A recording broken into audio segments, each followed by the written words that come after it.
जय किसान दोस्तों, आपका चैनल पे स्वागत है। दोस्तों, हम किसान भाई अपनी फसल उगा लेते हैं और जब अनाज तैयार होता है तो अपने पास दो समस्याएं होती हैं। या तो हम इसको बाजार में बेच दें, लेकिन बाजार में बेचने से क्या होता है, जो सरकारी केंद्र हैं उस पे इसकी खरीद कैसे होती है ये तो सभी को मालूम है। आसानी से खरीद नहीं हो पाती है और हमें इससे समस्याएं आती हैं। और अगर हम मार्केट में बेच देते हैं तो हमारी कीमत बहुत कम लगती है। तो या तो हम मार्केट में बेच दें या फिर हम भंडारण करें। भंडारण करने में भी हमें ध्यान रखने की जरूरत होती है किसान भाई। तो आइए हम जानते हैं कि भंडारण में हमें किन बातों पर ध्यान रखने की बहुत ज़रूरत है और इसमें किस चीज़ का प्रयोग करने की ज़रूरत है। लेकिन इससे पहले अगर आपने चैनल को सब्सक्राइब नहीं किया है दोस्तों तो अवश्य कर दें। साथ ही साथ दोस्तों बेल आइकन की घंटी को जरूर दबाएं और दोस्तों लाइक व शेयर भी करें। दोस्तों, इसमें आप जानते ही हैं कि हमारा अनाज तैयार हो गया है, खासकर गेहूं।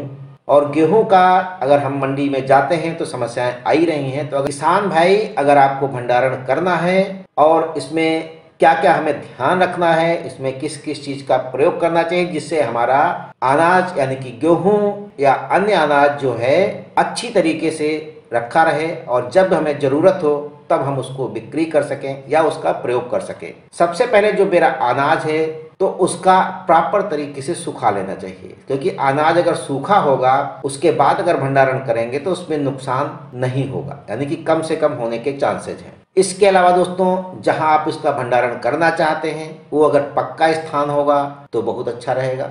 पक्के स्थान में भी आपको ध्यान रखना है। अगर आप उसमें कोई क्रैक या कुछ ऐसा जगह है जहाँ पे कीड़े आ सकते हैं तो उस पर आप सीमेंट से उसको भर दें। और दूसरे जिन कंटेनर में हम उसको भरना चाह रहे हैं उसको हम प्रॉपर तरीके से सुखा लें, यानी कि साफ़ कर लें और हो सके तो उसमें मेलाथियान से उसको धो लें और फिर उसको सुखा लें। और फर्श जो है जहाँ पे हमें इसका भंडारण करना है उसमें भी हमें मेलाथियान का प्रयोग करके उसको कीटों से मुक्त करा दें।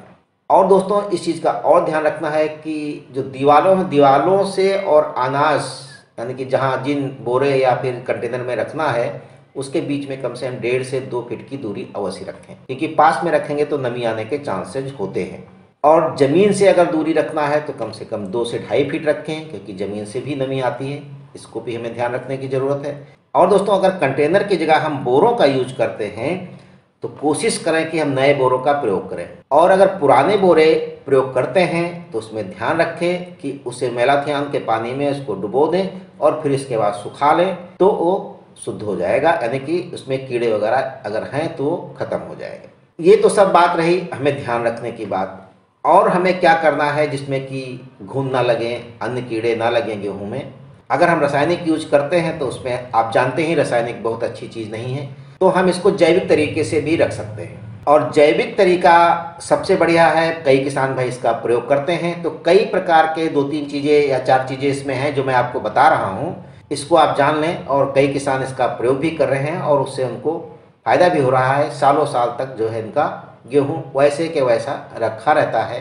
तो सबसे पहला तो अपना नीम है। दोस्तों, नीम की पत्तियाँ या टहनी के साथ पत्तियाँ किसी भी तरीके से आप प्रयोग कर सकते हैं, लेकिन इनको सुखा लेना है और इसमें नमी ना रहे। फिर आप इनको जिस कंटेनर में इसमें प्रयोग कर रहे हैं उसमें सबसे निचले तले पे आप नीम की पत्तियां या टहनी को डाल दें। फिर उसके बाद 1-2 कुंटल डालें गेहूं। फिर उसके बाद एक लेयर जो है इसका अपनी टहनियों का उसमें डाल दें। और ऐसे कर करके आप लेयर बना के आप नीम की पत्तियाँ यानी कि टहनी जो भी है उसका यूज करें। फिर उसके बाद गेहूँ डालें। फिर उसके बाद फिर ऐसे करके और अंत में जो कंटेनर का लास्ट है उसमें भी आप इसको नीम की पत्तियां जो सूखी हुई हैं उसमें रख दें और उसको एयर टाइट बंद कर दें। इसके अलावा दोस्तों, किसान भाई और भी चीज़ें यूज करते हैं, जैसे कि चूना। तो चूना का जो है पाउडर नहीं लेना है, जो उसका ढीला यानी कि साबुत होता है उसके छोटे छोटे टुकड़े बना के उनको कपड़े में बांध के जिस तरीके से हम इसका प्रयोग करते हैं, क्या बोलते हैं, नीम का, वैसे ही आप इन टुकड़ों का गेहूं में प्रयोग कर सकते हैं, यानी कि अनाज में प्रयोग कर सकते हैं। इसमें क्या होगा, घुन नहीं लगेगा। दूसरे, अगर इसके अंदर कोई मॉइस्चराइजर है, नमी है, तो वो भी ये सोख लेता है।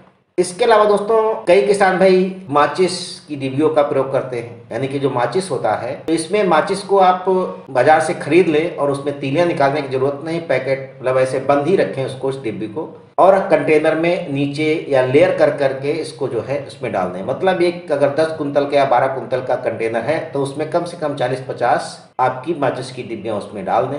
इसमें जो फास्फोरस होता है इससे घुन नहीं लगता है और साथ ही साथ नमी अगर कुछ होती है तो उसको भी सोख लेता है। और दूसरा एक है हमारा अपना झंडू का एक जो है झंडू मुग्धा रस, तो टैबलेट होता है और ये भी आयुर्वेदिक ही है। इसको भी हम अपने अनाजों में प्रयोग कर सकते हैं। जो टैबलेट होता है उसको भी आप कपड़े में लपेट लें, एक एक टैबलेट डाल के और लेयर बना के उनको बीच बीच में उसको डाल के, इससे भी जो क्या होगा घुन या अन्य कीड़े इसमें नहीं लगेंगे।